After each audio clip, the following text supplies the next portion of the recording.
Sir, इस वक्त जब हम खड़े हैं तो पीछे ये हमारे ट्विन टावर है, लेकिन टीवी9 भारतवर्ष के दर्शक इस वक्त स्क्रीन पे जो देख रहे होंगे, एक वर्चुअल टावर भी हमने क्रिएट किया है, जिससे उनको अंदाजा लगेगा कि जब इस बिल्डिंग को गिराया जाएगा तो किस तरह का दृश्य यहां पर बनेगा। हालांकि इसकी तैयारियां हर तरीके से की गई, चाहे पर्यावरण की बात कर दे, लोगों की सुरक्षा की बात कर दे, लोगों को सुरक्षित जगहों पर ले जाकर इवैक्यूएट करने की बात करें, तमाम तैयारियां की गई हैं। इसके लिए ट्रैफिक को भी उस दिन काफी नियंत्रित किया जाएगा, डाइवर्ट किया जाएगा। जरा कुछ मोटी और बड़ी बातें इस ट्विन टावर से जुड़ी हुई हम बता रहे हैं, ग्राफिक्स के माध्यम से आप टीवी स्क्रीन पर देखते जाइए किस तरीके से इस बिल्डिंग से जुड़ी हुई चीजें सामने आई, और जब आई तो लोगों को हैरानी हुई कि आखिर इतनी बड़ी अनदेखी कैसे हो गई। 28 तारीख जिसका हम जिक्र कर रहे हैं, 28 अगस्त को इस बिल्डिंग को एडिफिस कंपनी ध्वस्त कर देगी, क्योंकि यह काम उसे ही मिला है, और 3700 किलोग्राम इसमें विस्फोटक लगाया गया। हम एक एक करके वो सारी चीजें बता रहे हैं। समय क्या होगा? समय होगा दोपहर 2:30 बजे।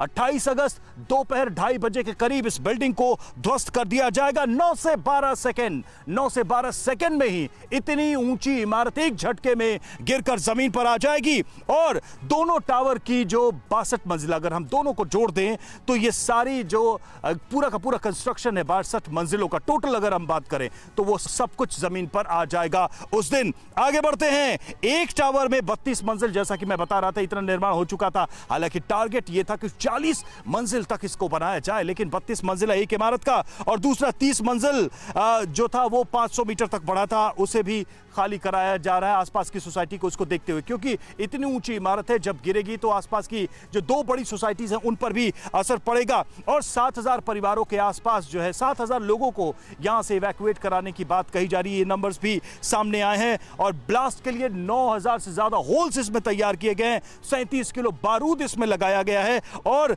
इसको गिराने में 17.5 करोड़ रुपए से भी ज्यादा का खर्च आएगा। मलबा हटाने का काम भी लंबे समय तक चलेगा, क्योंकि बिल्डिंग जब गिरेगी तो बड़ी मात्रा में यहां पर मलबा भी जमा होगा। और आपको बता दें कि इन सब के बाद जो बड़ी चुनौती होगी वो ये होगी कि लोगों के स्वास्थ्य को भी कैसे सुरक्षित रखा जाए, क्योंकि एक दिन 28 तारीख का ही नहीं है, बल्कि इसके बाद भी ये प्रक्रिया चलती रहेगी और महीनों तक चलेगी। एक जानकारी के मुताबिक ये भी समझ में आया है कि ये पूरा मलबा हटाते 6 महीने का समय लग जाएगा। आपको हेल्थ को लेकर आप लोगों को चिंता है कि इससे कुछ परेशानी हो सकती है, क्योंकि कई लोग कह रहे हैं कि बिल्डिंग गिरेगी तो जो धूल उड़ेगा, और उसके बाद जब सफाई होगी तब भी लगातार ये सब चीजें होती रहेंगी। डेफिनेटली उसका तो खैर डर है, क्योंकि पोल्यूशन बहुत ज़्यादा होएगा।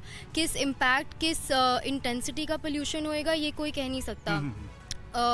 डेफिनेटली जो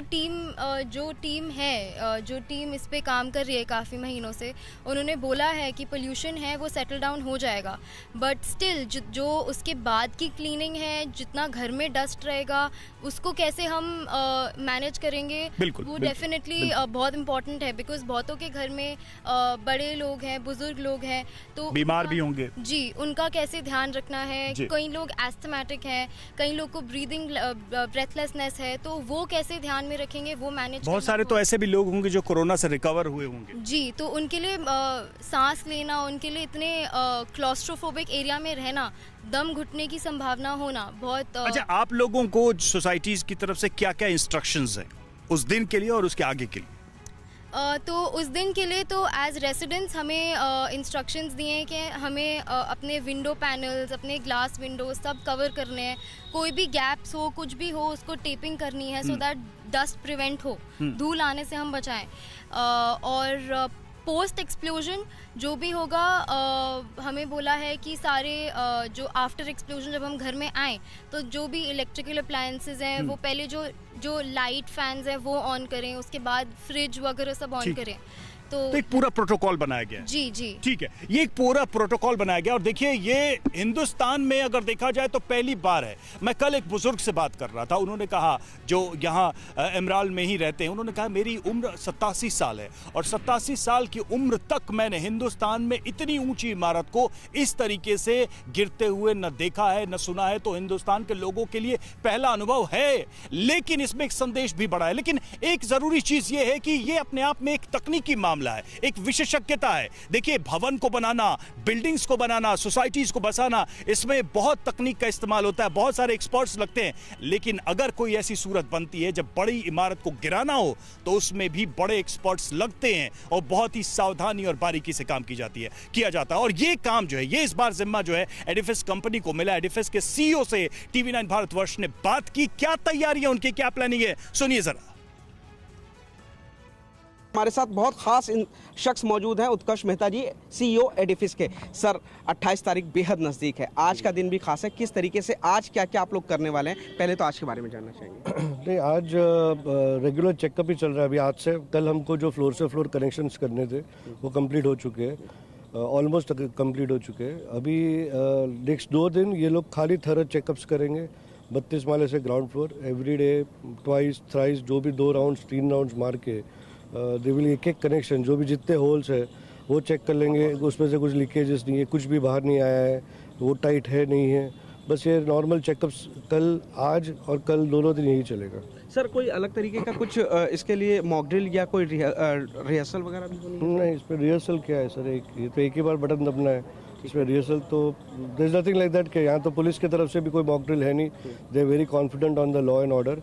उनको कोई इस पर परेशानी नहीं दिख रही है कि इसमें लॉ एंड ऑर्डर में कोई दिक्कत आएगी। कल पुलिस कमिश्नर साहब खुद थे साइट विजिट पे, और उन्होंने प्रॉपर मुआयना एक पॉइंट्स, चारों एक्सक्लूजन जोन के जो कॉर्नर्स है वहाँ जा के सब चेक कर लिए, कौन से रोड्स बंद करने हैं वो डिसाइड कर लिए। So there is no requirement of mock drill any more. Sir, क्या एक्सप्रेसवे को सिर्फ 28 तारीख को भी बंद किया जाएगा या उससे पहले भी कभी थोड़ी बहुत देर के लिए करेंगे? नहीं, बिल्कुल 28 तारीख को, वो भी आधा घंटा, 2:15 से 2:45, शायद 2-5 मिनट अगर आगे पीछे हो गए, अगर डस्ट क्लियर करके हमारी टीम अंदर जाएगा और क्लियरेंस देने तक वो खाली नोएडा हाईवे बंद रहेगा। हमने ये प्रॉपर इंजीनियरिंग काम किया है, ये जस्ट फ्री फॉल नहीं है। इसको हमने अपने तरीके से, हमको कहाँ चाहिए वहाँ इसको डिज़ाइन करके गिराने वाले हैं। सो कोई एंगल से लोगों को डरने की ज़रूरत नहीं है। आपने जो स्पेसिफिक कांच पूछा, जो विंडो के ग्लासेस है, देयर इज़ अ पॉसिबिलिटी के ग्लासेस क्रैक होवे। खाली रीज़न है कि जब ये बिल्डिंग नीचे आएगा तो हवा का प्रेशर, जो स्लैब से स्लैब टू स्लैब के बीच में जो हवा है वो 1 सेकेंड 2 सेकेंड में आप बाहर निकलेगी। सो वो उसका जो इम्पैक्ट आएगा, उससे कभी ऐसा हो सकता है कि कोई ग्लासेस क्रैक हो सकते हैं, बट उसके लिए भी हमने तैयारी करके रखी है। हमारा वेंडर ऑलरेडी बोर्ड पे है। जैसे ही सब कुछ क्लियर हो जाएगा 6 बजे के बाद, वो जहाँ अगर ग्लासेस क्रैक हुए हैं तो will make it sure that it is clearly replaced, will replace those glasses. So जितना जल्दी हो सके कल से काम चालू भी, 28 6 बजे से काम भी चालू हो जाएगा। अगर कोई फूटते हैं तो, अगर नहीं टूटते तो दैट्स ओके। तो सुन रहे थे आप, ये एडिफिस कंपनी के सीईओ थे जो बता रहे थे कि कैसी तैयारी है, कितनी बड़ी तैयारी है, क्या क्या प्रिपरेशन उन्होंने किया है ताकि जो ये ऑपरेशन है ये सक्सेसफुल और किसी भी तरीके का फेलियर ना हो।